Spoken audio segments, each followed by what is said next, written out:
भूगोल के क्लास 10 के स्टडी कर रहे हैं। जैसे कि जिसमें इसमें चैप्टर 5 नंबर हम लोग पढ़ रहे हैं। चैप्टर 5 में बिहार के बारे में पढ़ना था, जिसमें से हम लोग 3 पार्ट पढ़ चुके हैं। आज 4th पार्ट है, जिसमें पढ़ना है बिहार के बारे में जनसंख्या एवं नगरीकरण। तो जनसंख्या के बारे में पढ़ना है। जनसंख्या मतलब क्या, जितना हम लोग रहते हैं बिहार में जितना कितना लोग रहते हैं, कितना क्षेत्र में कितना लोग रहते हैं, उस सब के बारे में पढ़ना है। और नगरीकरण मतलब कैसे शहर बसा, बिहार में कैसे शहर बसा, उसके बारे में जानना है। ठीक है, तो इसके बारे में हम लोग पढ़ेंगे। अगर और वीडियो आप नहीं देखे हैं तो सबसे पहले आपको डिस्क्रिप्शन बॉक्स में प्लेलिस्ट का लिंक मिल जाएगा, वहाँ प्लेलिस्ट में जाना है, आपको सारे चैप्टर का वीडियो वहाँ पे से मिल जाएगा। तो इसमें हम लोग शुरू कर रहे हैं। नगरीकरण मतलब शहरीकरण, मतलब शहर कैसे बसा। ठीक है, बिहार में जगह जगह पर। तो बिहार आरंभ में एक क्या है, सघन जनसंख्या वाला प्रदेश है। मतलब बिहार शुरू से ही क्या है, एक सघन। सघन मतलब क्या, बहुत ज़्यादा भीड़ भाड़ वाला जनसंख्या वाला प्रदेश है। जनसंख्या मतलब क्या, लोग, जहाँ पे ज़्यादा लोग रहते हैं पहले से ही। ऐसा नहीं कि आज नया पर बिहार का जनसंख्या बहुत ज़्यादा हो गया। यहाँ 300 वर्ष पूर्व, कितना पहले, 300 वर्ष पूर्व ही मानव बसाव का प्राण मिलते हैं। मतलब 300 वर्ष पहले ही पता चला है कि यहाँ लोग पहले उस टाइम से यहाँ पर रहना शुरू कर दिए। मगध सम्राट, जो मगध सम्राट था, उसमें भी 80,000 से अधिक गांव आबाद थे। मतलब गांव, इतना लोग गांव थे। ठीक है, 80,000 से अधिक गांव में लोग रहते थे। ठीक है, आज भी यह भारत में घने आबाद राज्यों में एक है। अगर भारत में देखा जाए तो आज भी बिहार एक घना आबादी वाला राज्य है। ठीक है, इसका मुख्य कारण यह है कि यहाँ का जो भौगोलिक स्थिति है, भौगोलिक स्थिति का जो भौगोलिक बनावट है, भौगोलिक बनावट मतलब जो पृथ्वी होता है, अर्थ होता है, तो अर्थ का हर एक का भौगोलिक बनाव अलग अलग है। तो यहाँ का जो भौगोलिक बनावट है वो क्या है कि यहाँ का समतल भूमि है। भूमि कैसा है, तो समतल है, उपजाऊ भूमि है, जिस पर कृषि बहुत अच्छे होता है। ठीक है, सालों भर जल यहाँ नदियों में मिलते रहता है। सुगम पहुँचने की सुविधा है, मतलब आसानी है, हर एक चीज़ों में यहाँ पे आसानी है, इस जिसकी वजह से यहाँ पे आबादी क्या है, बहुत घना है। ठीक है, वर्तमान समय में यह जनसंख्या आकार की दृष्टि से उत्तर प्रदेश महाराष्ट्र के बाद ये तीसरे स्थान पे आता है। तो अगर अभी का हम लोग बात करेंगे तो बिहार कितने, अगर जनसंख्या की दृष्टि से देखा जाए तो ये तीसरे स्थान पे आता है। अगर घनत्व की दृष्टि से देखा जाए, घनत्व मतलब भीड़ भाड़ की दृष्टि से, ज़्यादा भीड़ भाड़ की दृष्टि से देखा जाए तो पश्चिम बंगाल के बाद सबसे ज़्यादा पश्चिम बंगाल में घनत्व की दृष्टि से एक नंबर पे आता है भारत में। दूसरे स्थान पे भारत आता है, घनत्व बिहार आता है घनत्व की दृष्टि से।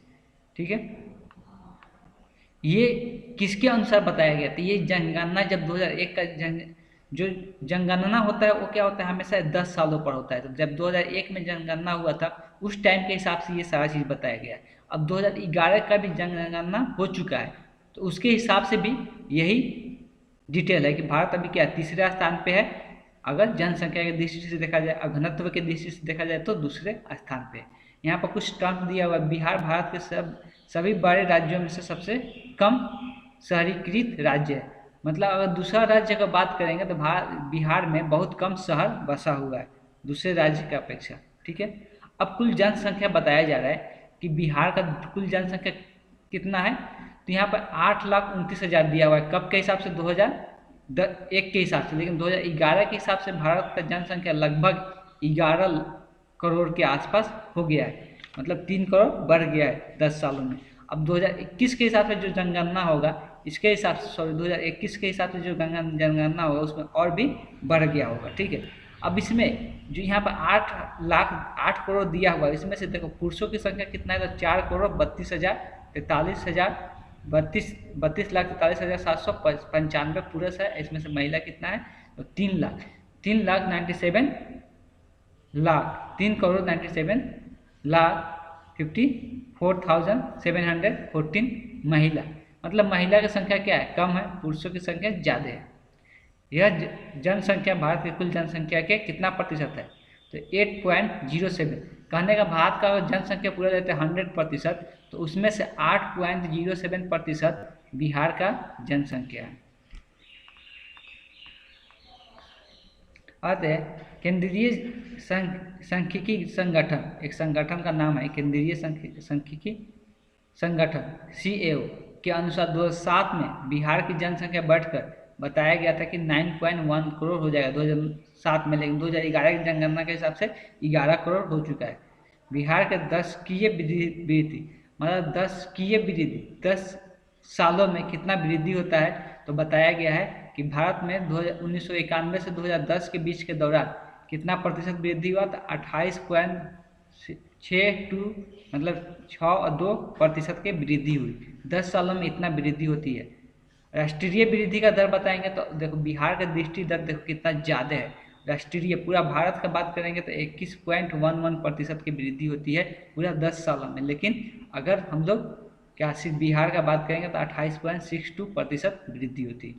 और कुल आबादी 89.05% ग्रामीण क्षेत्रों में बसा रहता है।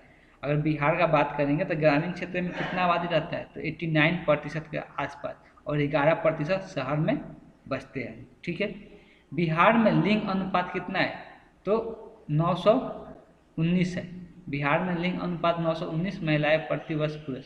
मतलब ये लिंग अनुपात का मतलब क्या होता है कि 100 में से 1000 पुरुष पे महिला कितना है, तो 119। ठीक है, तो 1000 पुरुष में से महिला इतना है, यही हम लोग लिंग अनुपात बोलते हैं। तो मतलब महिला की जनसंख्या कम है, इसका कहने का मतलब। और पूरा हम लोग भारत का बात करेंगे तो महिला 933 है 1000 पुरुष पे। 1000 पुरुष पे महिला कितना है, 933 है अगर पूरा भारत का बात करेंगे, लेकिन बिहार का बात करेंगे तो 919 है। अब अगर बिहार का आबादी की बात करेंगे तो 0 से 6 साल के बीच और 7 से 14 साल के बीच में जो आयु वाला है, मतलब इतना उम्र वाला लोग सबसे ज़्यादा है बिहार में। ठीक है, अब कुछ तालिका दिया हुआ है, टेबल दिया हुआ है, जिसमें दिया हुआ है कि 2001 के किसके जनगणना के हिसाब से 2001 के जनगणना के हिसाब से जो 0 से 4 साल का बच्चा है उसकी संख्या कितना है, टोटल 13.1, जिसमें पूरा ये प्रतिशत में दिया हुआ है 13.1% है, जिसमें से पुरुष के प्रतिशत कितना है 13 और महिला का प्रतिशत इतना है। मतलब महिला का प्रतिशत अगर बच्चे में देखा जाए तो ज़्यादा है, लेकिन वही 5 से 9 साल में जाते हैं तो इसमें कितना प्रतिशत है, टोटल 15.4% आता है। ठीक है, तो अगर इस हम लोग टेबल को देखेंगे, इस टेबल को देखने से क्या पता चलता है कि जैसे जैसे उम्र बढ़ रहा है वैसे वैसे परसेंटेज घट रहा है। ठीक है, मतलब हम सबसे ज़्यादा लोग कौन सा एज वाला है बिहार में है, तो 5 साल से 9 साल की एज वाले लोग तो सबसे ज़्यादा बिहार में है। और ज़्यादा एज वाला लोग जैसे जैसे ज़्यादा एज होते जा रहा है वैसे वैसे जनसंख्या कम दिखने को मिल रहा है। यहाँ पर देखेंगे जो 70 से 74 साल के 1.2% ही लोग हैं, और अगर 80 के अबव जाते हैं तो 0.7, मतलब बहुत कम लोग मिलेंगे। इससे क्या पता चल रहा है कि जैसे जैसे मतलब कम एज वाला लोग बिहार में बहुत ज़्यादा है।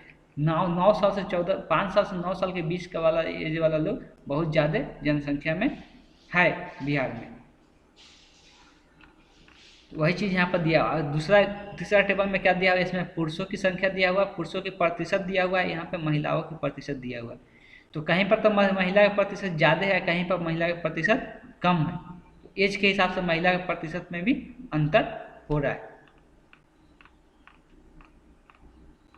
अगर हम लोग कुल जनसंख्या का बात करेंगे तो राज्य में बिहार में हिंदू का जनसंख्या कितना है, तो 83.23%, और मुस्लिम का जनसंख्या कितना है, 16.53% मुस्लिम की जनसंख्या।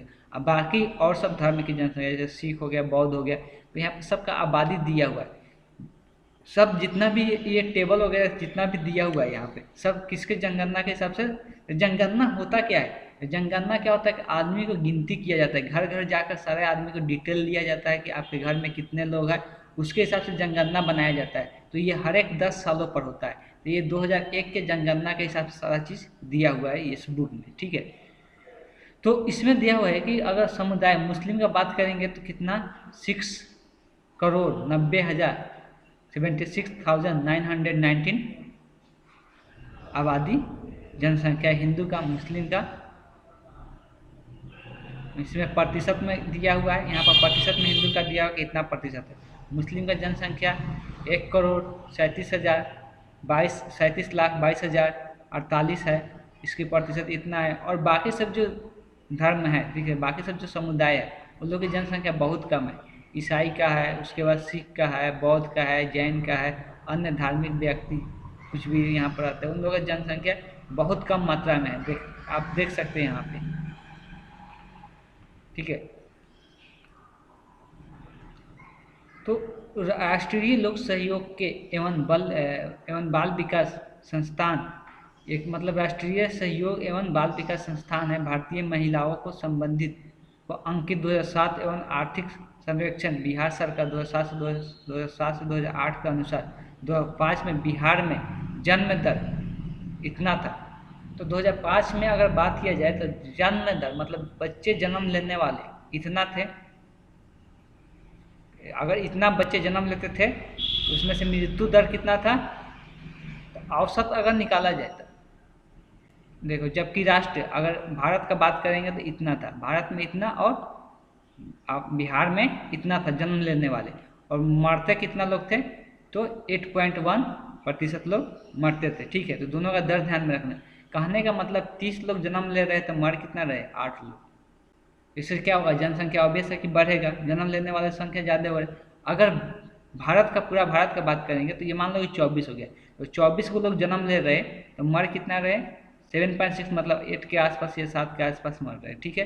तो ये ऐसे जन्म दर दिया हुआ है।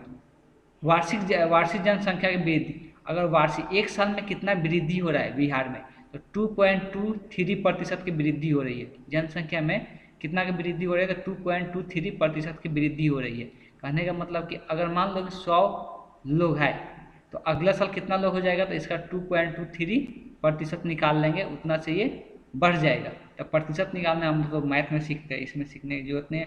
इससे हम लोग प्रतिशत निकाल लेंगे तो उतना वृद्धि हो जाएगा, ठीक है। जबकि राष्ट्रीय अगर भारत का बात करेंगे तो भारत में कितना वृद्धि हो रहा है, 1.63%। मतलब एक साल में भारत में बहुत कम वृद्धि हो रहा है, लेकिन अगर खाली बिहार का बात करेंगे तो बिहार में बहुत ज़्यादा संख्या में वृद्धि आ रही है। अब जनसंख्या वितरण है, कहने का मतलब जनसंख्या कहाँ कहाँ पे फैला हुआ है, ठीक है, बिहार में, तो उसके बारे में जानेंगे। तो बिहार की जनसंख्या के वितरण सही जगह समान रूप से नहीं है, मतलब कहीं पर ज़्यादा है तो कहीं पर कम है, कहीं पर जनसंख्या बहुत ज़्यादा है तो कहीं पर कम। अब यहाँ पर देखेंगे कि किस हिसाब से कहाँ कहीं पर ज़्यादा कहीं पर कम है। जहाँ भी धरातल समतल, जहाँ पर धरातल समतल हो, बराबर जमीन हो, जलोढ़ मृदा हो, ठीक है, और मैदानी क्षेत्र हो, इस क्षेत्र में घनी आबादी होती है, इस क्षेत्र में ज़्यादा लोग रहते हैं, ठीक है। जहाँ भी सिंचाई की सुविधा हो, कृषि के तकनीक हो, जहाँ पर कृषि उगाया जाता है, सिंचाई की सुविधा हो, वहाँ पर भी लोग क्या होता है कि ज़्यादा लोग रहते हैं, ठीक है। और जहाँ पे लोग कमा सकते हैं तो वहाँ पे क्या होता है, नगरीकरण अधिक होता है, मतलब वहाँ पर नगर शहर ज़्यादा बसता है, जहाँ पे लोग कमाने जाते हैं, ठीक है। वहाँ और भी आबादी है, जहाँ पे शहर हो बन जाता है वहाँ पे आबादी क्या हो जाता है, और बढ़ जाता है। जैसे कि पटना हो गया, नालंदा हो गया, मुजफ्फरपुर हो गया, भोजपुर हो गया, ये सब जिलों के कारण जनसंख्या क्या है, अधिक है। बिहार में सबसे अधिक जनसंख्या कहाँ पे है, तो पटना जिला में बसती है। बिहार में सबसे ज़्यादा जनसंख्या कहाँ पे है, तो पटना में। यहाँ राज्य के कुल जनसंख्या 3.1% और 5.6% जनसंख्या से बोझ है, मतलब इतना से इतना तक के बीच में जनसंख्या है बिहार के पटना में।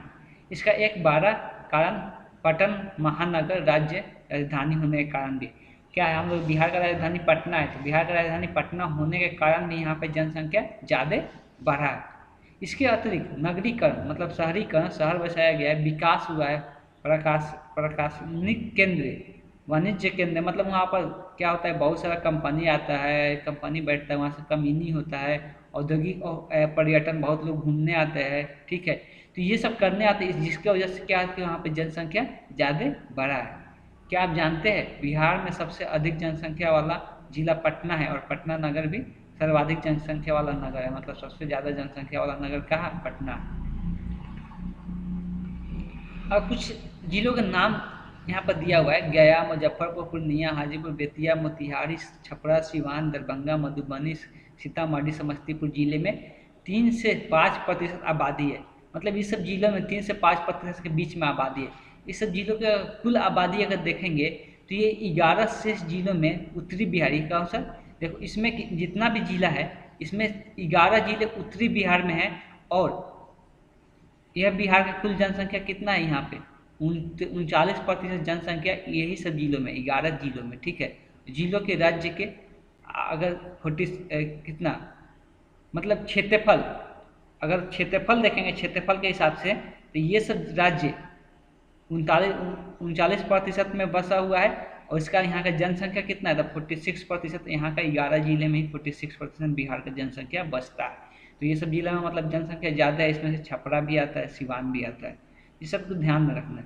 अगर मध्य जनसंख्या वाला बात करेंगे तो ज़्यादा जनसंख्या वाला हो गया। मध्य जनसंख्या वाला जिला कौन कौन सा आता है, तो सुपौल, नवादा, औरंगाबाद, अररिया, गोपालगंज, भोजपुर, बेगूसराय, नालंदा, कटिहार, भागलपुर, रोहतास, मुंगेर, खगड़िया, कैमूर, किशनगंज, जमुई, बक्सर, सहरसा, जहानाबाद, अरवल, मधेपुरा एवं बांका। ये सब जो जिला है यहाँ की जनसंख्या देखा जाए तो हर एक जिले में 1 से 2.9 के बीच के आसपास जनसंख्या है।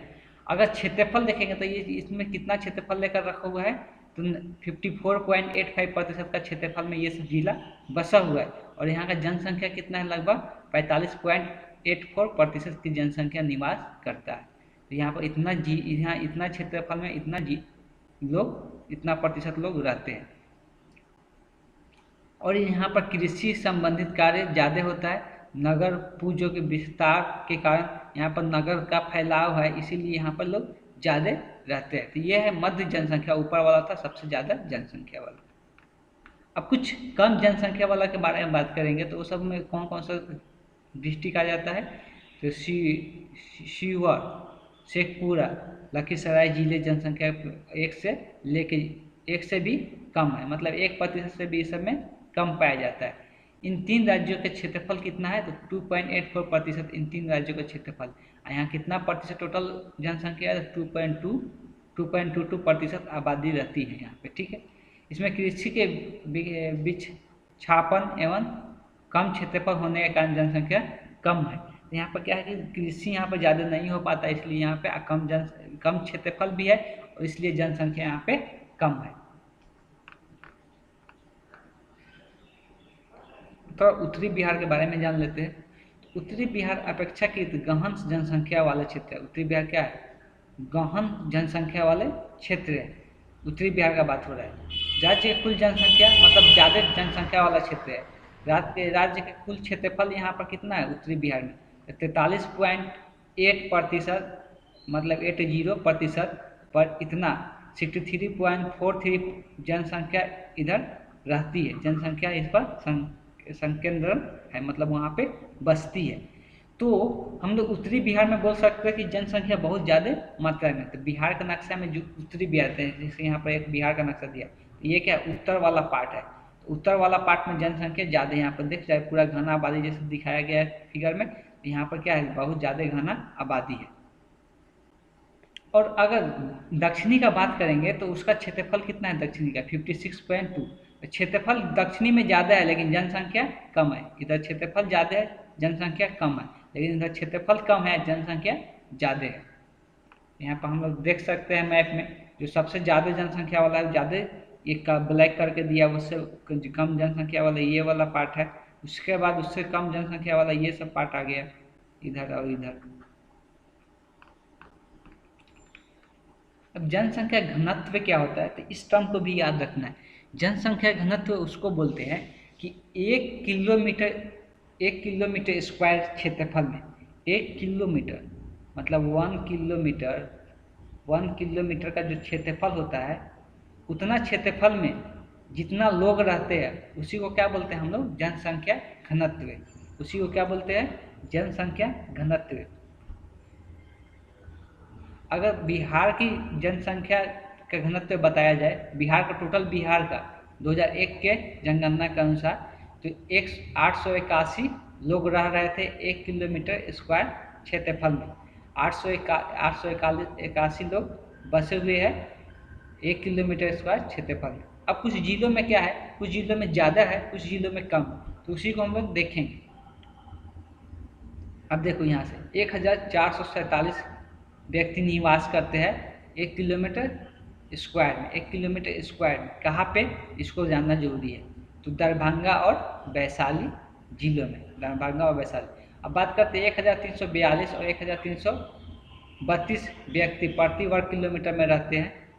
ये चौथे स्थान पर कौन कौन सा जिले हैं, तो बेगूसराय जिले है। ठीक है, वही 1222 व्यक्ति रहते हैं प्रति किलोमीटर स्थान पर, कौन सा, जी बेगूसराय जिले में। सब चीज़ ध्यान में रखना है कि कौन सा जिला का हम लोग बात कर रहे हैं, कौन सा जिले में। तो अलग अलग जिलों में अलग अलग जनसंख्या घनत्व है, लेकिन पूरा बिहार का पूछेगा तो कितना है, 881 व्यक्ति पर किलोमीटर स्क्वायर में। ठीक है, अब यहाँ विभिन्न जिलों में की जनसंख्या घनत्व बहुत ही असमान है, अलग अलग है। मतलब असमान घनत्व के आधार पर बिहार के निम्नलिखित 5 वर्गों में बांटा गया है, 5 वर्गों में बांट दिया गया है।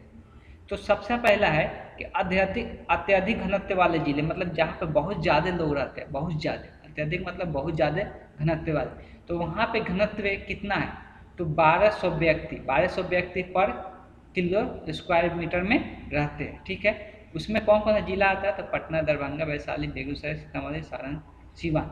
इस बात को याद रखना है। ठीक है, और इसमें देखो अत्यधिक घनत्व वाले जिला जैसे ही बोलेगा तो उसका पता याद रखना है कौन कौन सा जिला आता है। दूसरा नंबर में कितना प्रतिशत भूमि पर वो बसा हुआ है, तो 17.50 भूमि बसा हुआ है इतना क्षेत्रफल पर, और वहाँ पर आबादी कितना है, तो दूसरा आबादी याद रखना है, तो 28.17% आबादी है। अब उच्च घनत्व, अब मतलब उससे थोड़ा सा, ये भी उच्च घनत्व ही है लेकिन उससे थोड़ा सा कम। यहाँ पर कितना घनत्व है, तो औसत घनत्व यहाँ पे 1000 से 1200 के बीच में रहेगा। ठीक है, मतलब 1 किलोमीटर स्क्वायर एरिया में इतना लोग बसे हुए। इसमें कौन कौन सा जिला आता है, तो मुजफ्फरपुर, सीतामढ़ी, गोपालगंज, मधुबनी, नालंदा। और ये कितना क्षेत्रफल में फैला हुआ है, 14.41% भूमि पर फैला हुआ है। और यहाँ का जनसंख्या कितना है, तो 19.25 यहाँ लोग निवास करते हैं। बस तो यही चीज़ याद रखना है। अब मध्य घनत्व 5 टाइप का पढ़ना है। तो सबसे पहले क्या था कि अत्यधिक घनत्व, उसके बाद उच्च घनत्व, उसके बाद मध्य घनत्व। तो मध्य घनत्व के बारे में पढ़ेंगे। तो यहाँ पर 1 किलोमीटर स्क्वायर एरिया में कितना लोग रहते हैं, तो 1000 से लेके 800 के आसपास। ठीक है, और इसमें कौन कौन से जिला आ जाते हैं, तो पूर्वी चंपारण, भागलपुर, जहानाबाद, अरवल, भोजपुर, सहरसा, खगड़िया, मधेपुरा, बक्सर, मुंगेर, ये सब जिले आते हैं। इसमें कितना प्रतिशत क्षेत्रफल में फैला हुआ है, तो 24% क्षेत्रफल में ये फैला हुआ है। और यहाँ का आबादी कितना है, यहाँ लोग कितना निवास करते हैं, तो 18% लोग निवास करते हैं। तो ये कुछ कुछ टर्म है जो कि याद रखता है। अब आते हैं कम घनत्व वाले जिले। जो कम घनत्व वाले जिले हैं इसमें कितना, 1 किलोमीटर स्क्वायर एरिया में कितना लोग लगभग रहते हैं, तो 600 से लेके 800 के बीच में। इसमें कौन कौन सा जिला आता है, तो पूर्णिया, कटिहार, अररिया, नवादा, शेखपुरा, सुपौल, गया, किशनगंज, ये सब जिले इसमें आते हैं। यहाँ कितना भूमि पर बसे हुए हैं लोग, तो 30% भूमि पर ये लोग बसे हुए। मतलब भूमि बहुत ज़्यादा है लेकिन जनसंख्या बहुत कम है। कितना जनसंख्या इसका आता है, 26% लोग निवास करते हैं। अब है पांचवा अत्यंत कम घनत्व वाले, मतलब बहुत ज़्यादा कम घनत्व वाले। तो यहाँ पे आबादी 1 किलोमीटर स्क्वायर एरिया में कितना लोग, तो 600 से भी कम लोग बसते हैं यहाँ पे। ठीक है, 1 किलोमीटर स्क्वायर एरिया में। यहाँ पे कौन कौन सा राज्य आ जाता है, तो पश्चिमी चंपारण,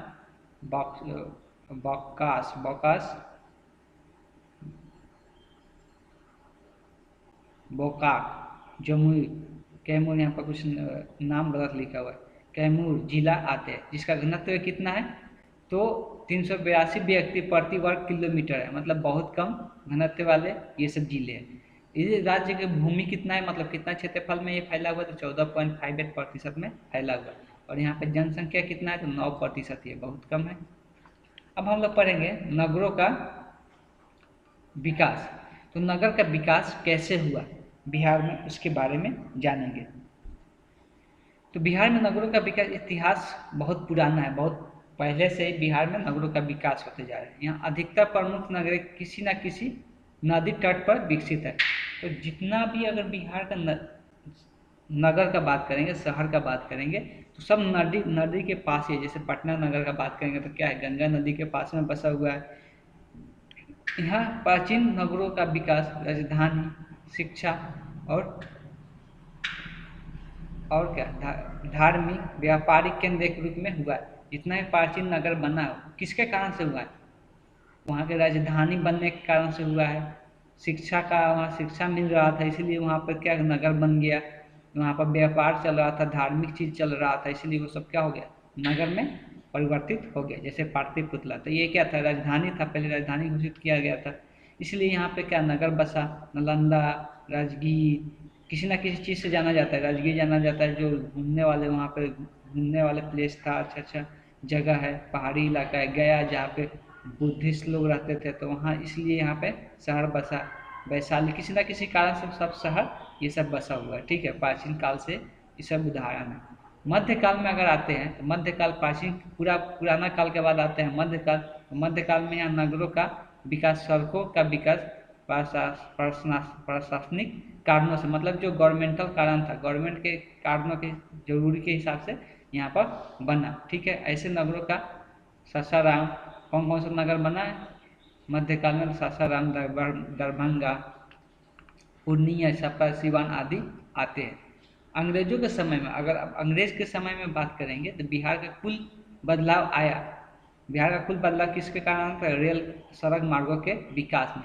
अंग्रेज जो थे वो लोग क्या किए, बहुत सारे रेल पटरी बैठाए और सड़क बनवाए, जिसकी वजह से विकास हुआ, जिसके कारण सड़कों का विकास हुआ। कुछ नगरों का विकास इस समय रेल व्यवस्था के कारण हुआ है। बहुत सारा नगर का विकास इस वजह से हुआ है, शहर का विकास इस वजह से हुआ है कि इसलिए कि रेल का व्यवस्था उपलब्ध कराया गया है। आज़ादी के बाद यहाँ नगरों का विकास में तेजी आई है। जब हम लोग का देश जब आज़ाद हुआ तो उसके बाद क्या हुआ कि नगरों का विकास में बहुत तेजी आया है। औद्योगिक विकास, जो औद्योगिक विकास है, इंडस्ट्री वगैरह हो गया, स्वास्थ्य मतलब क्या, मतलब हेल्थ वगैरह पे, ये सब को लेकर, शिक्षा को लेकर, जीवन के मौलिक सुविधाओं को लेकर, इसके कारण से क्या हुआ कि शहरों का विकास हो रहा है। ठीक है, ये हुआ है। और होता क्या है कि शिक्षा को लेकर, बहुत लोग शिक्षा को लेकर क्या करता है, शहर बसाना शुरू कर देता है, शहर में रहना शुरू कर देता है। इसमें बरौनी, हाजीपुर, दानापुर, डालमिया नगर, मुंगेर, जमालपुर, कटिहार आदि ये सब डिस्ट्रिक्ट आता है, ये सब शहर का नाम आता है। तो किंतु आज के बिहार में नगरों का विकास भारत के बड़े राज्यों की तुलना में बहुत ही कम हुआ है। लेकिन आज का अगर देखेंगे, आज के विकास के हिसाब से, तो बिहार में जो नगर है, जो शहर है, बहुत कम विकास हुआ है। और अगर दूसरे राज्यों से कंपेयर करेंगे तो, भारत के अगर दूसरे राज्यों से कंपेयर करेंगे तो भारत में, बिहार में राज्यों का विकास, शहर का विकास बहुत कम हुआ है। यह सबसे कम शहरीकृत राज्य है। तो हम लोग बोल सकते हैं बिहार सबसे कम शहरकृत, मतलब शहर बहुत कम बना हुआ है बिहार में, सब राज्यों के कंपेयर में। यहाँ की नगरीय आबादी, अगर नगर की आबादी देखेंगे 2001 के हिसाब से तो कितना था, मात्र 10.5% था। जबकि भारत की नगरीय जनसंख्या कितना है, नगर में मतलब शहर में रहने वाला अगर भारत की जनसंख्या को पूछेगा तो कितना है, 27.78% है। वर्तमान में बिहार में 1 लाख से अधिक जनसंख्या वाले नगरों की जनसंख्या मात्र कितना है, जहाँ पे 1 लाख से अधिक जनसंख्या वाले नगर सिर्फ 19 गो ही है बिहार में। ठीक है, 10 लाख से ऊपर आबादी वाले महानगर केवल पटना नगर ही है। अगर 10 लाख से ऊपर वाला हम लोग शहर देखेंगे तो महानगर कौन, एक पटना ही है, और कोई शहर नहीं है बिहार में।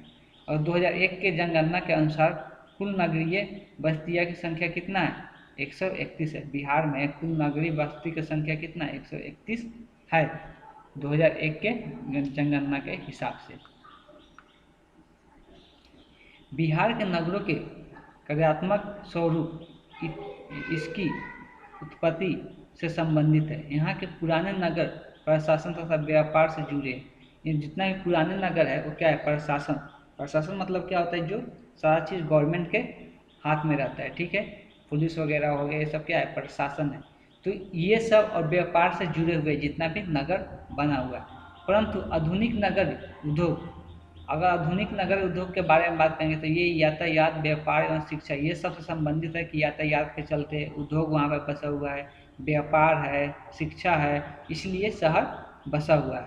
यहाँ के लगभग सभी जिला मुख्यालय शुरू से ही प्रशासनिक कार्य के साथ साथ थोक व्यवसाय, मतलब यहाँ का जितना भी जिला है मुख्यतः रूप से प्रशासनिक जितना भी काम होता है वो सब होता है, साथ ही साथ जितना भी थोक व्यवसाय होता है, मतलब पैसों का आदान प्रदान होता है, बेचा जाता है, खरीदा जाता है, या शिक्षा के लेकर, हेल्थ को लेकर, स्वास्थ्य को लेकर, जैसे नगरीय कार्यों के विकसित हुआ है। इसी सब कारणों से क्या हुआ है, नगर कार्य विकसित हुआ है।